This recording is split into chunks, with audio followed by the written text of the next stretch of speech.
But today we are seeing a big fat storm here in the Midwest.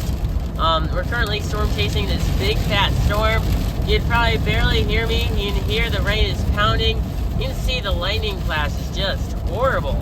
I mean, just to look at it. I mean, you can see power flashes. It's really windy. The car's moving a lot. And yeah, it's pretty bad. Wow. Yeah, like literally, this storm is like, yeah, like literally, look at the lightning flash.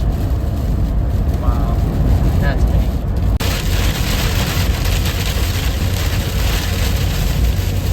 Guys, this just got a lot worse. We're blowing all over the place. Maybe a little bit of hail, maybe minimal hail.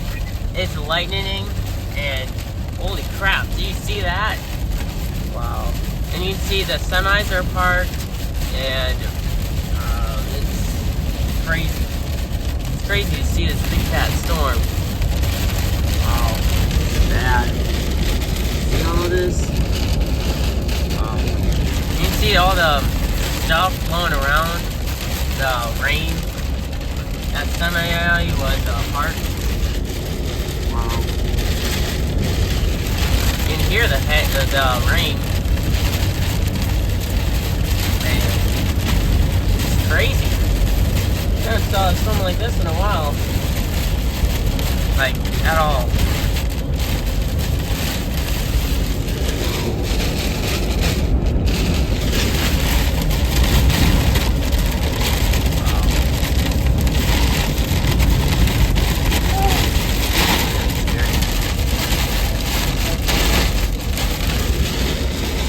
Alright guys, this storm was pretty bad, but we survived through it. It wasn't really bad, but it was bad enough that it did quite a bit of wind. There's quite a bit of wind, lightning flashes, all kinds of other stuff. So it was pretty extreme. And yeah, I will see you guys in the next one, and I hope you guys enjoyed this storm chase.